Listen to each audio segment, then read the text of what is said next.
Don't feel bad.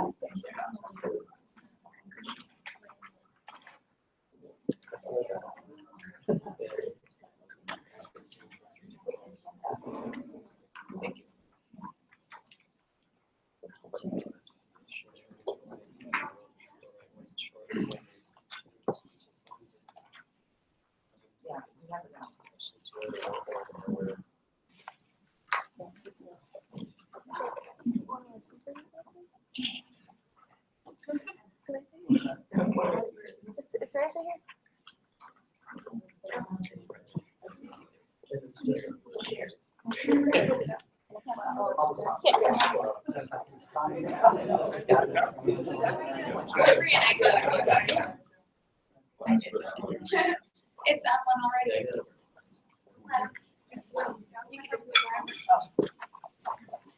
Okay, I got it. Yeah.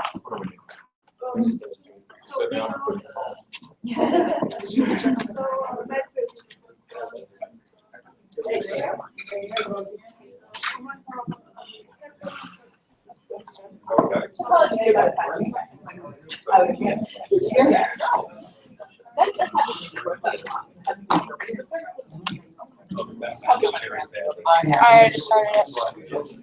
I can edit it. Yeah, it's really though, if I don't start it, it takes time to load. Okay.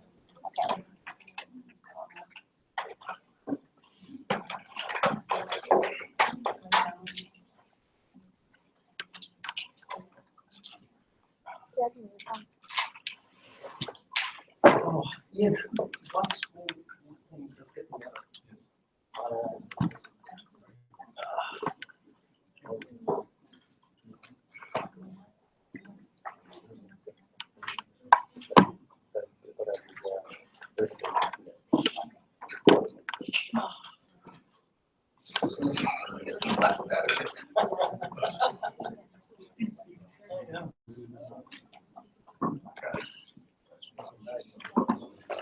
It was in the last.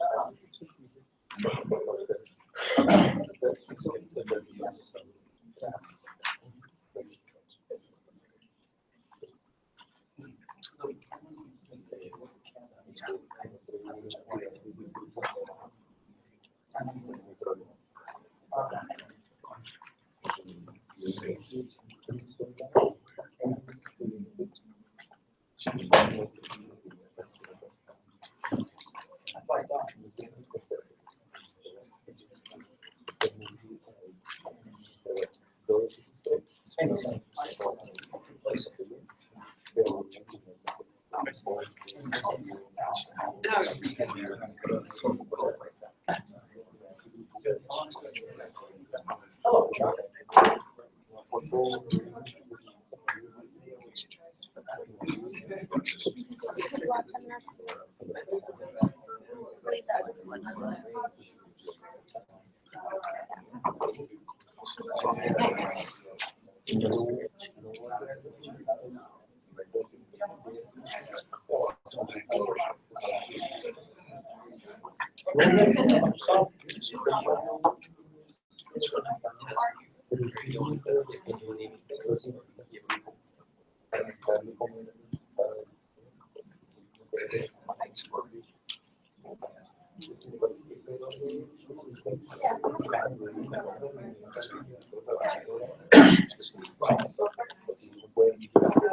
Good afternoon, everybody. Thank you for coming out to the final edition this semester of the Climate Science Center Interdisciplinary Seminar Panels. I want to start off by thanking the Department of Environmental Toxicology for providing the coffee and the cookies, although I must warn you, stay away from the chocolate chips. The chocolate chips are no good. Don't anybody go near the chocolate chips, please. I do want to thank them for sponsoring today. Our panel today is on climate science and invasive species. Please save all mother-in-law jokes until the end. We have three expert panelists today who are here to discuss their research with us, and they'll be able to answer any questions afterwards. First off is Dr. Matthew Barnes. He is an assistant professor in the Department of Natural Resources Management at the College of Agricultural Sciences and Natural Resources. His research is rooted in community ecology, predicting and explaining species distributions and dispersal in aquatic systems. He is particularly interested in forecasting biological invasions, the movement of species beyond their historic native ranges, and conducting research that advances methodologies for the study and management of invasive species and the communities they impact. He utilizes a broad set of tools to address many different types of ecological questions. I'm going to stumble on that word all day today. So his research has included predicting species occurrence with species distribution models and geographic information systems, detecting rare species through environmental DNA surveillance, and investigating species impacts through field observations and laboratory experiments. Ladies and gentlemen, Dr. Matthew Barnes. Thank you very much for that introduction. Thank you very much to the Climate Science Center for the invitation to be here. And thank you all for being here. I'm excited to be here and talk to you about my research on invasive species. And in particular, I'm going to focus on detection of invasive species using environmental DNA. And I'm going to get into that in a couple minutes, but because I'm first on the playlist here, I thought I'd start with set the stage here, the nature of the problem that we'll be talking about today. Biological invasions, invasive species. Now what you see here is a video. It's a 24-hour time lapse of all the air traffic across the globe. Each one of those little yellow dots represents an airplane flying around. Okay, this is great. People and products are able to move around the globe further distances and at greater speeds than ever before.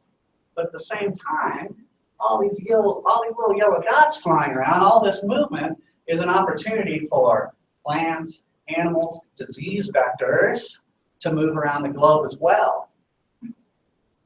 And these organisms that are part of the natural history and the landscape someplace in the world get moved someplace else. These are what we call invasive species. And invasive species have really important environmental and economic impacts. They're among the most important drivers of global biodiversity loss, second only to habitat destruction. And they cost a lot of money, on the order of $120 billion a year in the United States alone. They come in all shapes and sizes. Terrestrial species, the little fire ant, to the vine that ate the salve kudzu. Aquatic species, the little zebra mussel about the size of your thumbnail, to these gigantic 100-pound Asian carp that are jumping out of the water here. And some of them are introduced intentionally, like our tilapia. You might be eating tilapia for dinner some night this week even.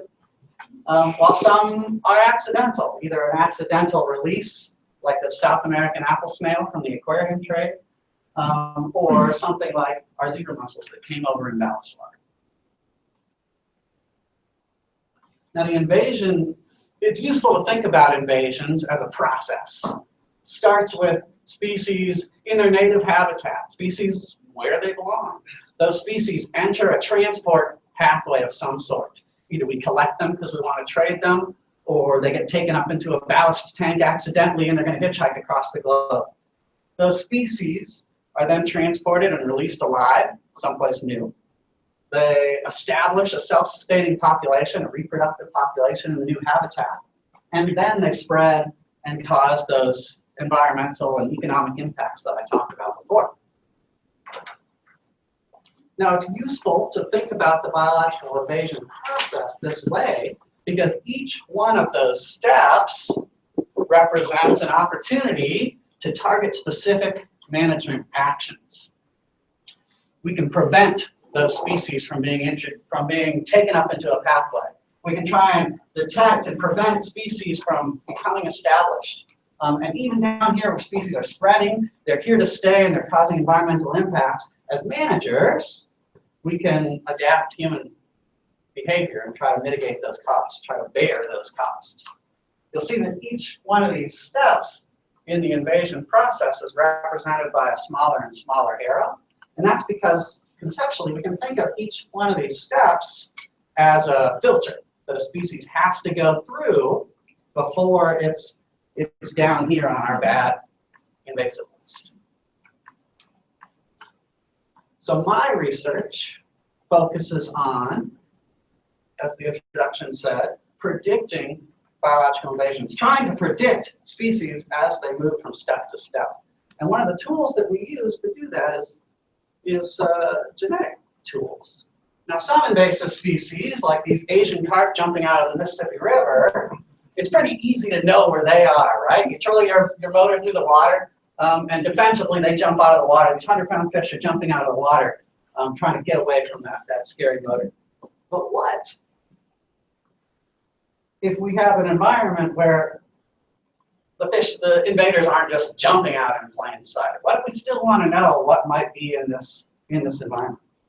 What if we've got something like a common carp, not to scale, here in our aquatic environment? Are there, yeah, maybe. Are there other tools that we can use to figure out whether this invasive species is in here? Fortunately for us, species are always shedding material into their environment. Even people, you scratch your arm or you clear your throat, you're shedding a little bit of genetic material into the environment. So these fish, as they swim, they've got mucus coming off of their bodies, water's passing over their gills because they're trying to breathe, and so they're sloughing off some cellular material. They're defecating and urinating into the water. So they're releasing all this genetic material. And so if we know a little bit about the genetics of this organism, the A's, the T's, the C's, and the G's that make up its DNA, its unique DNA code, well, then that sets us up for something I like to refer to as the CSI, or your favorite crime show, environment. We can go out and look for, not the criminal at the crime scene by swatting a cigarette butt and looking for his DNA, but the invasive species, or maybe the endangered species, or some other species of interest in our landscape, by looking for the genetic clues that they leave.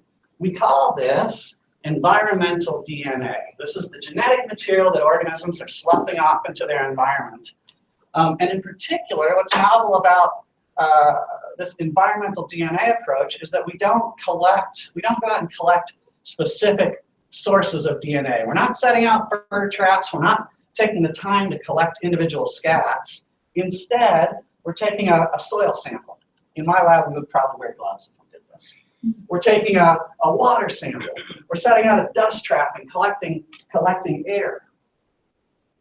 And all of these bulk environmental samples contain a mixture of DNA from organisms. And so if we know the DNA of the particular invasive species, endangered species, other species of interest that we're looking for, we can use standard laboratory techniques of DNA extraction and PCR, things that have been around for decades, to look for clues that our organism was there. Now, a lot of studies over the last 10 or so years have come out and demonstrated that we can do this pretty successfully. Detecting American bullfrogs in Paris, detecting Asian carp in the Mississippi River, detecting endangered species as well. What my lab is interested in, my research program focuses on the ecology of this eDNA, this genetic stuff.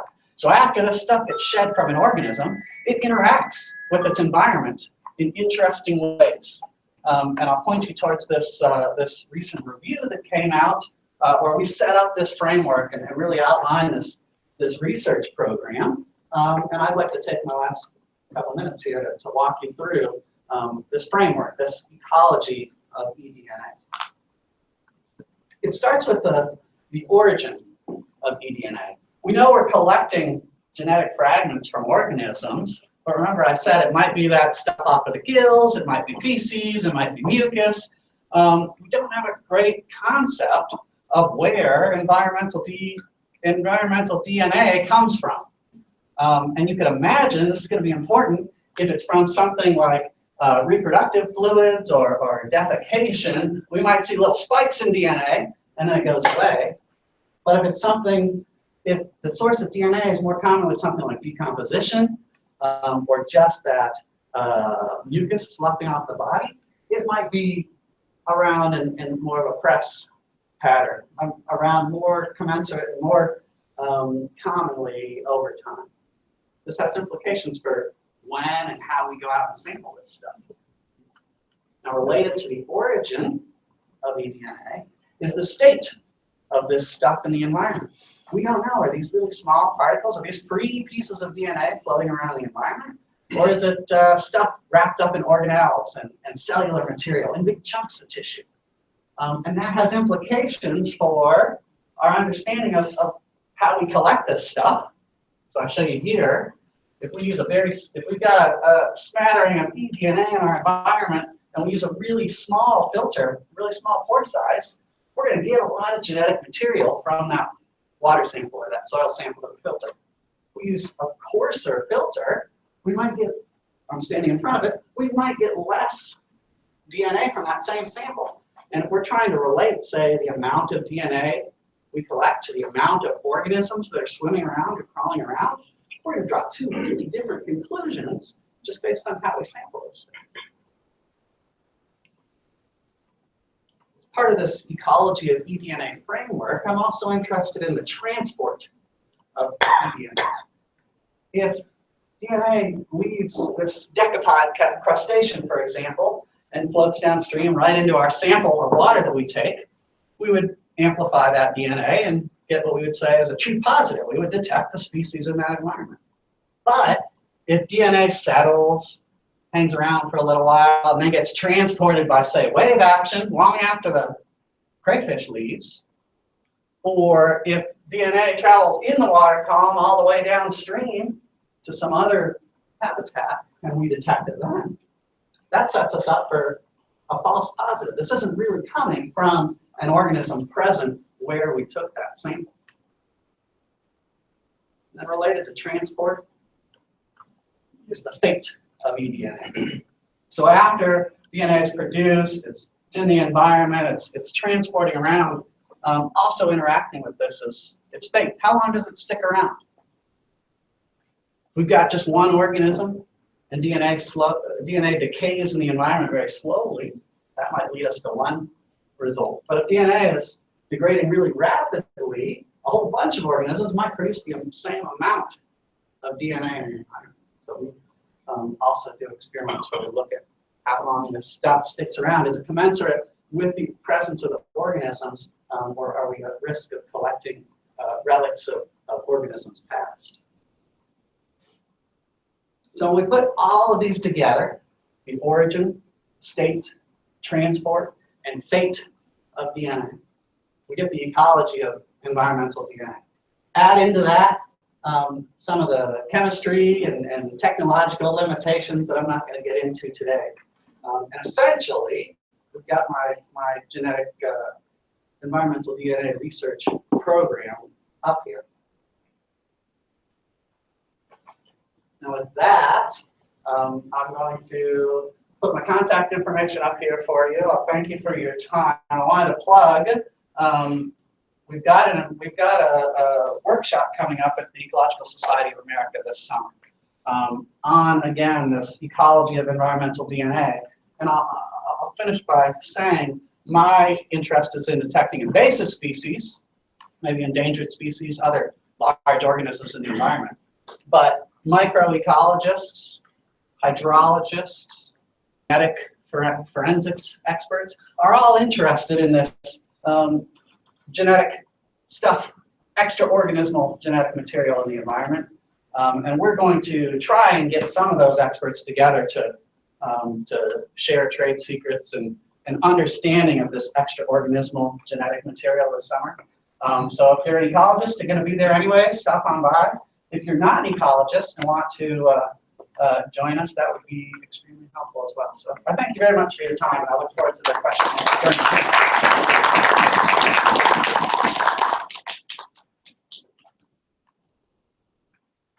I was tripping over ecological, much less extra organism. I'm sure that's a word. Our next panelist is Dr. Samantha Cole. She is an assistant professor in the Department of Natural Resources Management, also at the College of Agricultural Sciences and Natural Resources. She earned her PhD in wildlife science from Texas A&M University, Kingsville in 2010. And she used to, I'll let her go ahead and do that. Studying the invasive brown tree snake, which snakes in trees, much less on a plane. She has worked closely with state, federal, and military organizations in invasive species management and planning projects, and has experience in risk assessment and habitat suitability research for both native and invasive species. She currently specializes in regional planning and management with a focus on wildlife species, which involves conservation planning and assessment of interactions between humans and both native and invasive species at a regional scale. Ladies and gentlemen, Dr. Samantha Cole.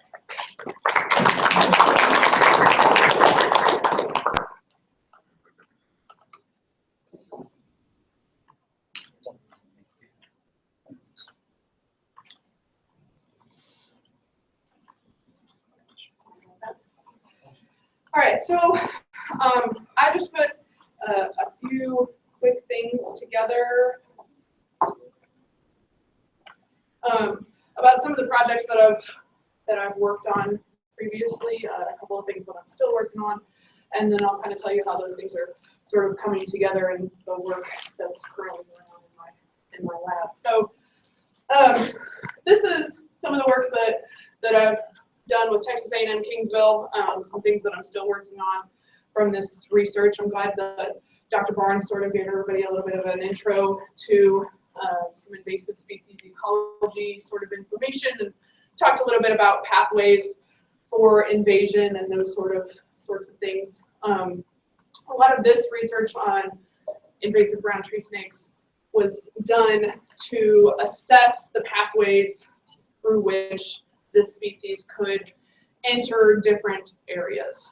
Okay, so this particular project, I worked very, very closely with U.S. military, very, very closely with USDA, APHIS Wildlife Services, and U.S. Fish and Wildlife Service through, like I said, Texas A&M Kingsville, but have continued this research quite a bit here at Texas Tech as well, asking a few new questions and discussing some different things. So just a really quick background on brown tree snakes. This is Boiga irregularis. They are a very high-profile invasive species. I'm sure most of you have probably heard of them before. They're invasive on the island of Guam. They're native to that particular area of the country, or very close to it, but mostly native to Australia and native to Papua New Guinea and islands in that region. They invaded the island of Guam near the end of World War II, came over on supposedly a military shipment near the end of World War II as a hitchhiker. Apparently, or the data suggest that it was just one individual, potentially just a few or a small handful of individuals that came over from the island of Guam, or from Australia to the island of Guam during that time.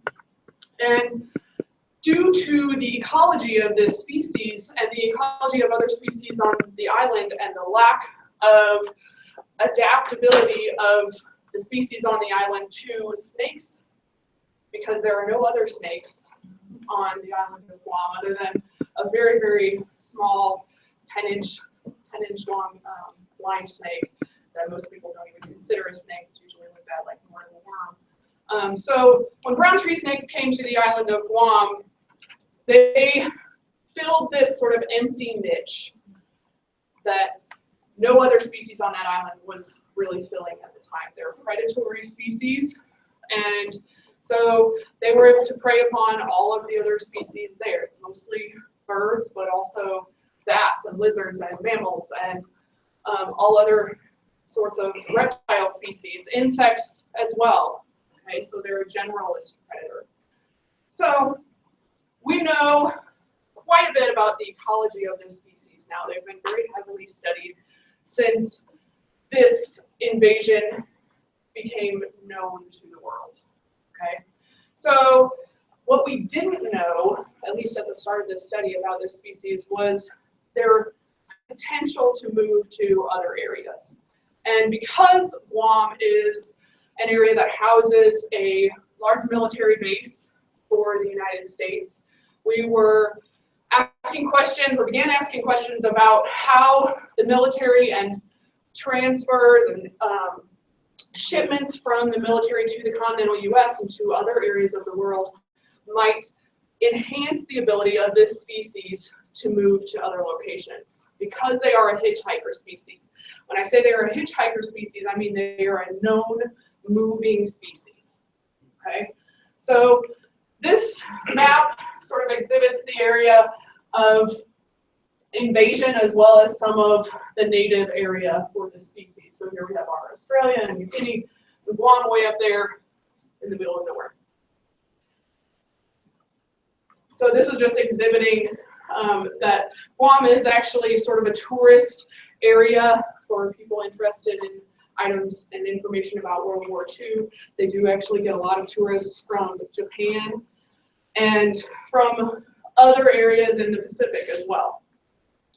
So what I was trying to do with this particular research study is to identify locations within the continental US that receive the most shipments from the island of Guam. Because we have that military base there, we have a lot of household goods transfer from that island. Okay, everybody not only sending mail back to their families, but people transferring from one location to another, one military base to another. So they're transferring whole households worth of items. This species and the ecology of this species is that it is very, very secretive. They're a very long, thin snake species. They're very easily able to hide in very, very tiny areas. On Guam, although most people in the general public don't know it, these snakes live in their houses. They live in their couches, they live in their cars, and their washing machines, and all over the place, okay? They are there. I can guarantee you that they are there, and most people's homes that I actually went into and helped with some of the searches during my fieldwork time would guarantee to me that they weren't there. And I could go in their house and find 5 or 6 snakes. So they're not difficult to find if you're looking for them, and they are very secretive, okay? So most people don't even notice them. So when we're transferring large shipments from this island to other locations, there is a very high potential that we could be transferring this invasive species, okay? There are some known areas in the continental US that have received brown tree snakes via shipment. Some of them have received brown tree snakes alive upon landing. So one brown tree snake actually, well, didn't make it, but made it on a plane, I guess, all the way to Anchorage, Alaska. Didn't survive that trip, but got in the wheel well of a plane, and the plane landed in Alaska, and then they found the snake there. We have found live snakes in places like McAllister, Oklahoma. Once a plane landed there, and opening up the boxes from that particular shipment, live snake was found, or a live snake was found in one of those boxes. So McAllister, Oklahoma, Corpus Christi, Texas, there are areas here that have gotten live brown tree snakes. So what this map shows is all of the locations that receive shipments from the island of Guam over the course of a year. So this large red dot over here is Long Beach, California. They receive almost 3 times as many shipments as the second highest shipping location in the continental US. Okay? Extreme numbers of shipments from Guam go to Long Beach. And these are multiple large cargo containers worth of household goods. So when you see that the number can actually get above the amount of days in a year, those are the numbers of large cargo shipments that they are receiving, okay?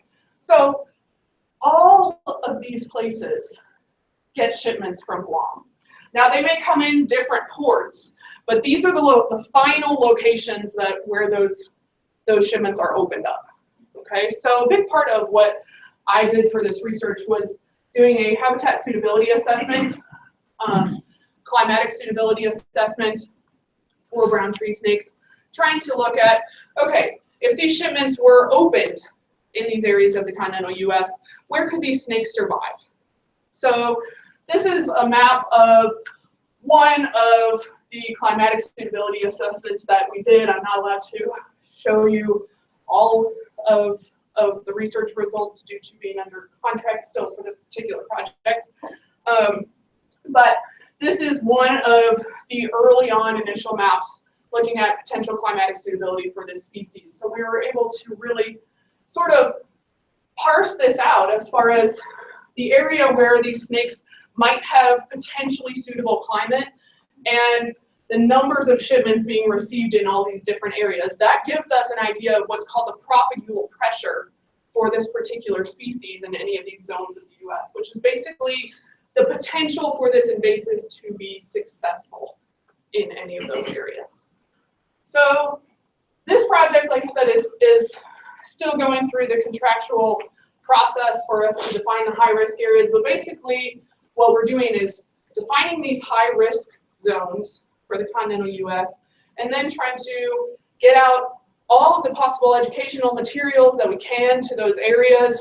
We talk to the port managers, we talk to the military bases in those areas. We try to get them to implement different types of inspections in order to check out all of the shipments that they're receiving from Guam, to inspect for brown tree snakes. We give them rapid response contact information so that we can try to prevent any individuals from moving if they do show up alive, okay? So this is brown tree snake stuff that I have worked on. And my interest in habitat suitability, climatic suitability, and working with all different sorts of species sort of spread from there. And I'm currently working on this other project with the University of Tennessee collaboratively here with Texas Tech and our NRM department on a habitat suitability modeling assessment for a large-scale construction project in eastern Tennessee. And basically the way this came about was that the Tennessee Department of Transportation wants to build a major highway through the middle of the Cherokee National Forest. So I came on as an ecologist with some background information on how to do a lot of this modeling. And basically we are assessing every possible species in that area, both natives and invasives, to try to see how the building of this new development of this highway system might potentially affect those species and the ecology of the area. So we started working on all sorts of different habitat data collection and assessing every possible route of this potential highway that they're going to build through the Cherokee National Forest. And you can see the numbers go up and up. These are just some of the possible routes. This was an early map. They were up to over 37 routes, potential routes now. So we have to assess every single one in order to try to tell them which might be the best route for that particular ecosystem and the way that it affects both native and invasive species in that area. So this area has major problems. This is why they're building this brand new highway. There's already a roadway there, but it's having huge issues with people trying to traverse that roadway. Basically, they have over a 200-foot straight vertical rock wall on one side and a drop down into the Ocoee River on the other side. The Ocoee River is a known whitewater rafting river, so it's very dangerous on a very small 2-lane road that used to be a mining road. Okay. So we're putting together habitat suitability models for all sorts of different species. And again, I apologize, this is the only species that I am allowed to show due to contractual agreements. And surprisingly, it's American black bear, which you would think that they would be more concerned about. But this is basically a similar habitat sort of what we're working on with the brown tree snake. We take all of the ecological data for that species and compare it to what is available on the landscape. Okay, so areas that have darker green, dots spotted through the landscape, those are areas of higher potential habitat suitability. The interesting thing about American black bear is that they have a very widespread habitat suitability because they have such a large home range. Okay, so we also tried to assess what might happen to these species if they were to cross the roadway. So we looked at how those species move and how the roadway might affect them for every potential route of the road. So we did this for native and invasive species in the area. This is another species that I'm allowed to show because it's all over the place. White-footed mouse versus American black bear. And basically this shows us that this particular species has a very high risk area at this zone of the potential new route of the highway compared to how they use habitat in that area. Okay? So ultimately, we end up looking at the potential route, and over that entire route, this is a little hard to see here, every single pixel has sort of some value, some gradient value for how much risk that species is incurring at that particular area of the route. Okay? So this is what our black bear map looks like, and you can tell that there are a few red zones that are high risk zones for that particular species. So basically, sorry, this slide takes a few minutes. We took habitat information, we're taking information about how every species moves, danger of crossing the particular roadway, and trying to identify least impact alignments for all of the species in that area. Basically what we've found so far is that what they have listed as alternative number 4 has the least potential risk for all of the species that we've assessed so far, which is 111 different types of species, everything from large mammals to birds to a few bat species, some endangered snail species, lizards, snakes, and a few extra invasives and things along those lines. So we were all across the board with these models, and that was based upon what U.S. Fish and Wildlife Service, USDA, and TxDOT required us to examine or assess. So we were able to point out where along this roadway they need to do different types of planning in order to try to accommodate certain species, or areas along the roadway that they need to do further assessments for the invasives in that particular area and do specific types of management for invasives in those exact zones. So this is a really new and different type of thing. Taking habitat suitability modeling, taking information about the ecology of a species and informing planning, using science to inform planning. It's something that we always talk about doing, that everybody really wants to do, and it's still sort of a new and groundbreaking thing for a lot of organizations. So this is basically how we're working on doing that for a large-scale construction project here in the U.S. Oops, sorry. That's what we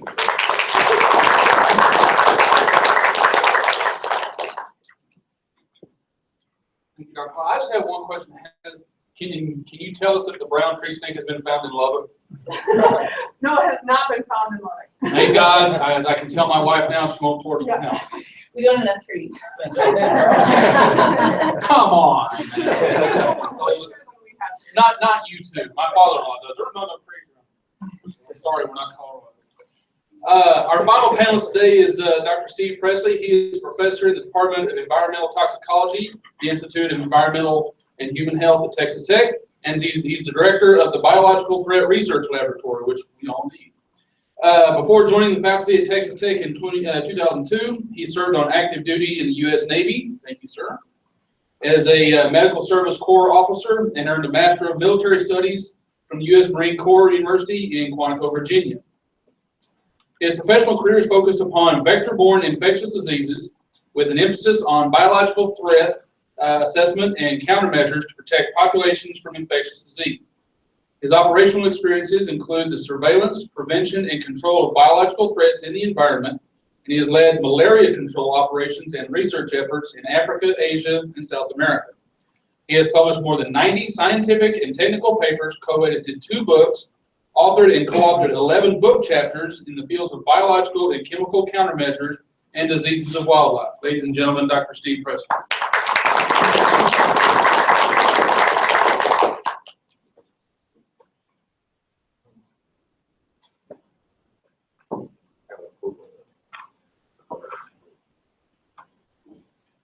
Good afternoon, everybody. First one of these I've attended.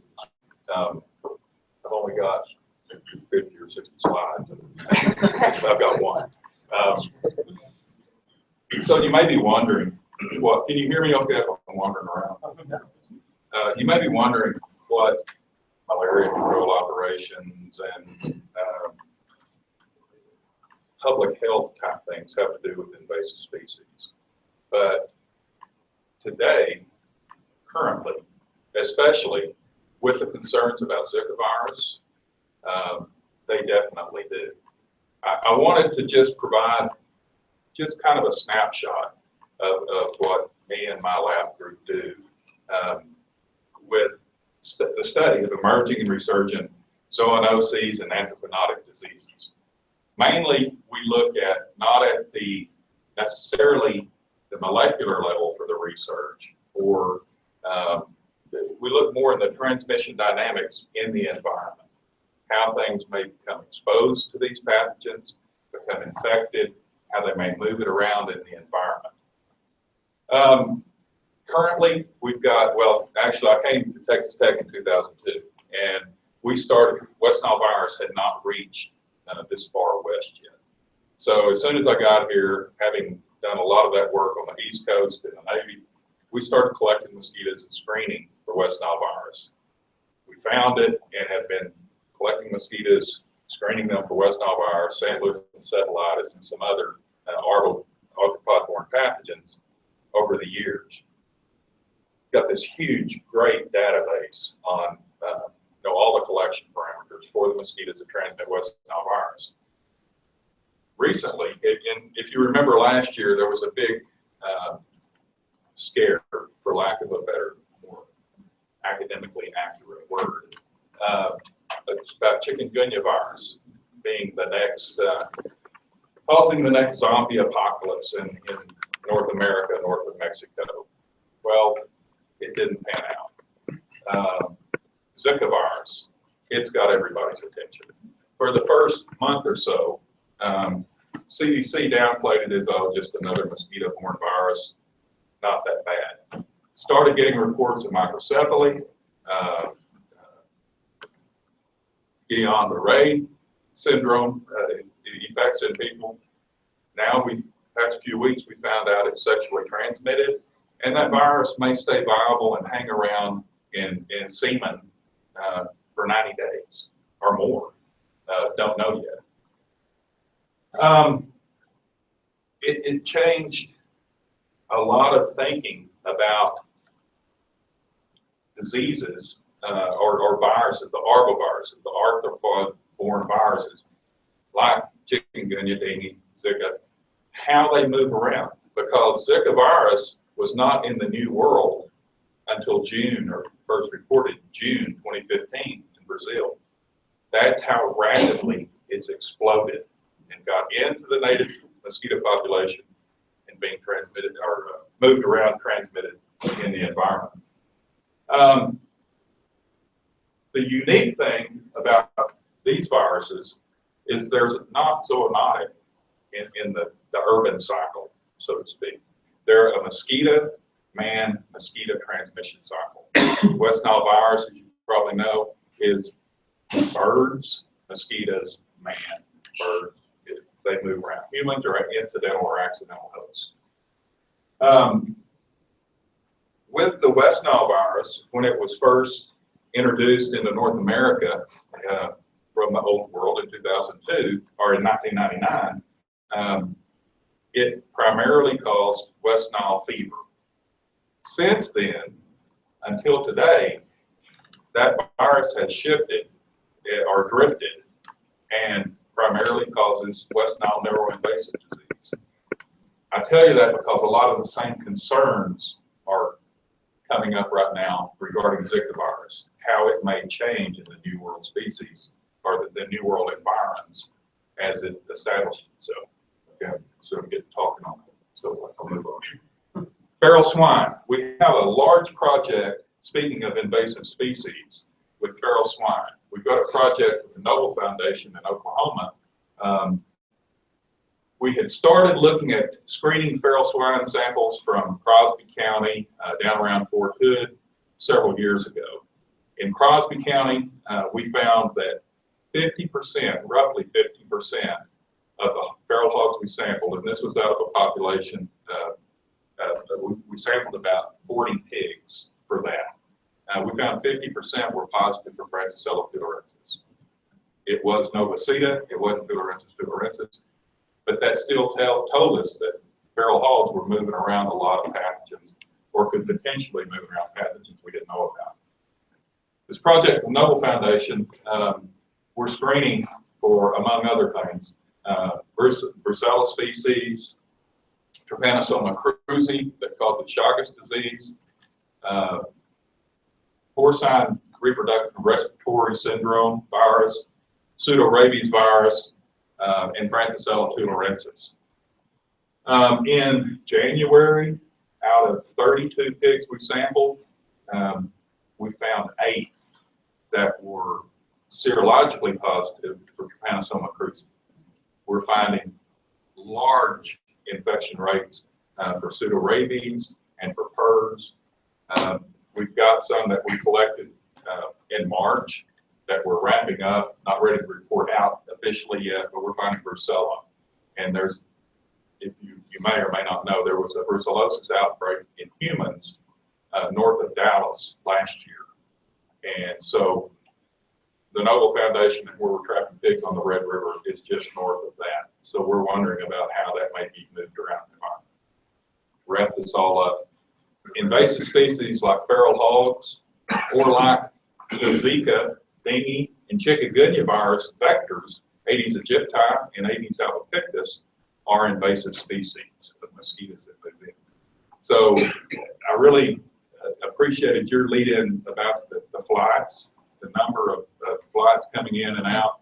It's a constant flow. It's a constant potential that I personally believe is not controllable. We're not going to catch it all. We're not going to stop it all just by the volume of invasive species.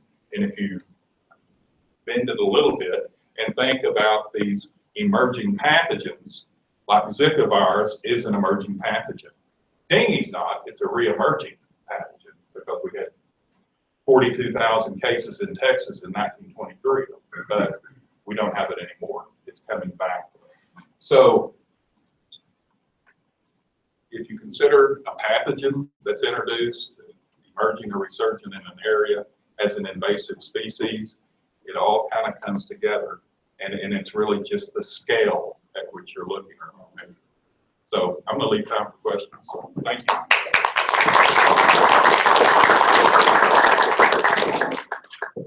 Sounds good. If each of our panels will come down, we'll have you sit here in the middle, and we'll take questions from the audience.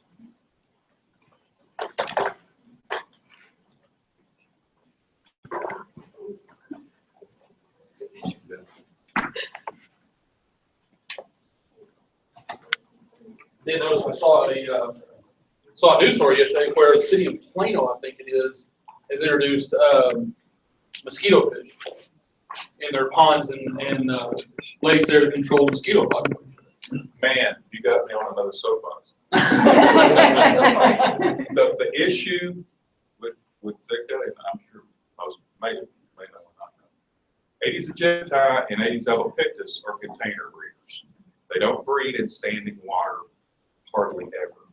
Most Aedes species are floodwater breeders. Specifically aegypti and albopictus, called stegomyia collectively. They breed in containers. So garbage in the backyard, a kid's dump truck that's left in the sandbox, if it can collect an ounce of water, you'll have mosquitoes breeding in it quickly. Mosquito fish, I mean, unless you put one in every flower pot or vase, they're gonna do no good. They're gonna be great for St. Louis encephalitis vectors, West Nile virus vectors, Western equine encephalitis virus vectors. But I don't believe they're gonna do any good for Zika virus. And that's the big concern right now.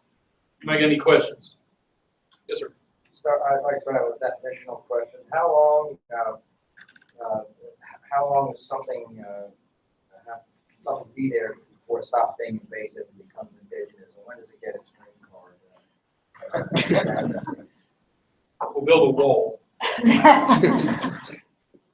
mean, for instance, is a grackle still considered invasive? I mean, I know that's a slippery slope question, but I'm curious. I don't know that a species ever truly crosses that line between being invasive and actually becoming indigenous to that area. I think it maybe becomes what we would consider a common species for that particular area, but I don't know that it really, at least in my mind, should ever be defined as an indigenous species. Well, doesn't that then lead to this kind of sort of romantic sense of the Garden of Eden, the original purity of something that's been defiled, and it doesn't get into more policy than actual, because everything's we're invasive. Invasive species. So I went to a little liberal arts college for my undergrad at Southwestern University and majored in biology, but I minored in sociology. And that really was what led me to study invasive species, because I think there is much of a social human problem and construct as they are a biological thing that we can put our fingers on. And so that's why I think in that diagram that I showed you, the last step there is those ecological and economic harm. I mean, that's going to be defined by people. And so I think I think what you're getting at is that there is a sociological component to it, a human value component to it, and a policy component to it too. I mean, at some point, the cultural carrying capacity of a species is going to be much higher than maybe it was initially when that species first became a nuisance and recognized as an invasive. As society gets used to having that species around, the interactions with that species and the ecology of the area and the rest of the ecosystem become more regular and more natural. The cultural carrying capacity, the amount of individuals that society will allow and that society can deal with, that carrying capacity will get higher. Can I comment? Sure. I'm not an ecologist, but I think about feral pigs, feral swine. They've been here a long time, since the mid to late 19th century. Johnson grass that you see growing on all the ditches and fields around here, that was introduced, and it becomes invasive. Feral hogs were introduced and became invasive for game hunts. I don't know that. I've never thought about that. When can we quit calling them invasive? Feral hogs, we don't want to, because they are out of control. They found a niche. Wild horses and crows are pretty bad for the landscape. They're federally protected. They love them. I'd consider the pigeons at the administration building invasive at this point. You had a question, sir? In general, do you think the invasiveness of species increases with climate variability or will decrease?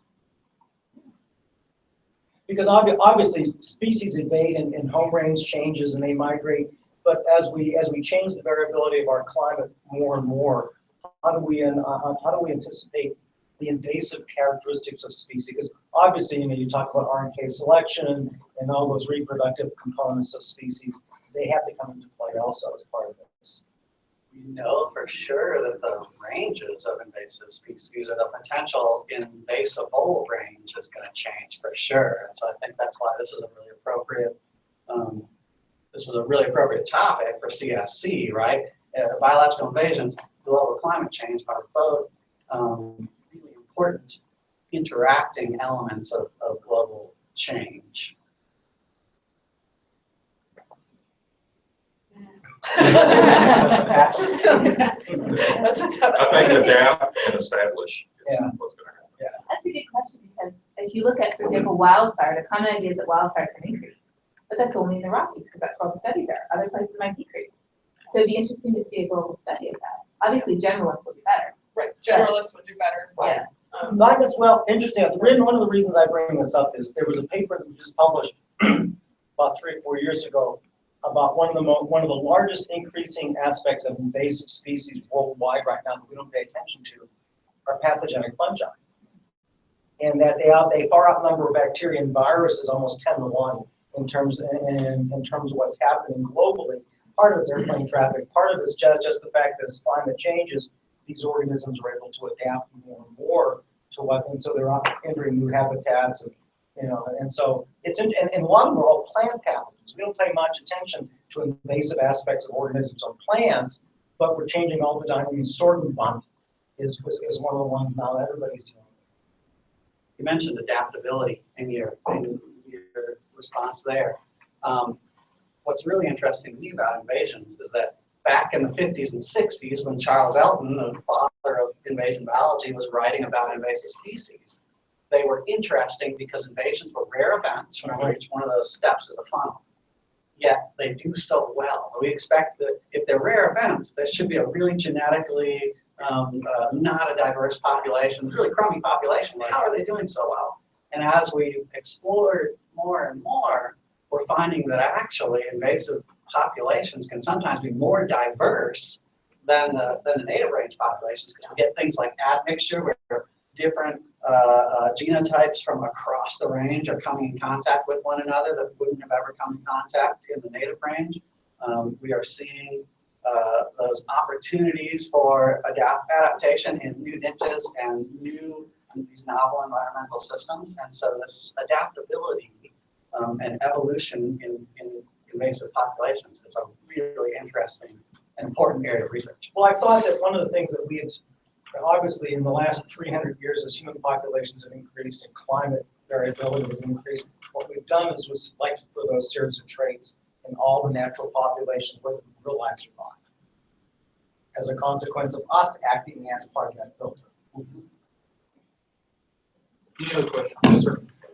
Do we know the climatic limits for the nasty mosquitoes?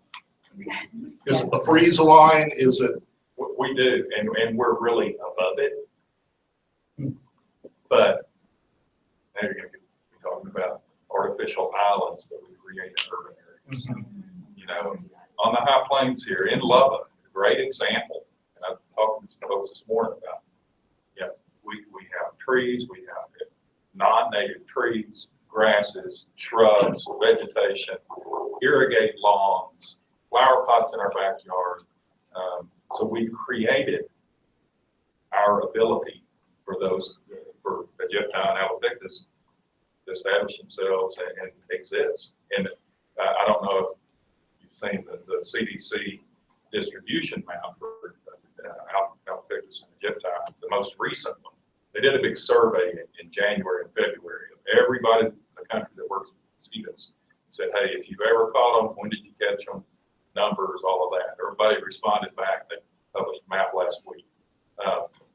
You know, the whole southern half of the United States, but it goes into Wisconsin, most of New England, they've been found. And so it's a very adaptive species, particularly Alopictus. For something that was introduced into North America in the 70s, early 70s, in used cars, it's done very well, kind of like Zoogonorrhea. They go hand in hand. Anybody else got any questions? Yes, sir. So what do you think with the genetically engineered mosquitoes they had trial with in Brazil? And The Oxitec mosquitoes, I think if you're, I'm sure you're all historians on disease control, but you know, the primary screwworm was a major threat on the southern Mexican border, southern Texas border, post-southern U.S. border, at the turn of the 20th century. They sterilized males, released millions and millions of them out of Kerrville area, where the head of operations were. They basically eliminated the problem with primary screwworms in livestock. I think the potential for the Oxitec genetically modified mosquitoes is huge if they can produce enough. And one of the problems is primary screwworms were confined and were a regional issue. You know, maybe a couple of million square miles where they occur. When you talk about Egyptine alpipictus, we're talking about near cosmopolitan distributions. And so getting enough mosquitoes and releasing enough, I think, is going to be tough. But it's very exciting. I mean, for local areas. You got a question? I have a question to Dr. Barnes. Like, how do you use the data you generate from the environmental DNA in like relation to invasive species? Like, there's a big, huge gene pool over there, and like you get a small fraction of the pool from the environmental DNA, and it can be related to some native species itself. So, how do you analyze the data you generate from there?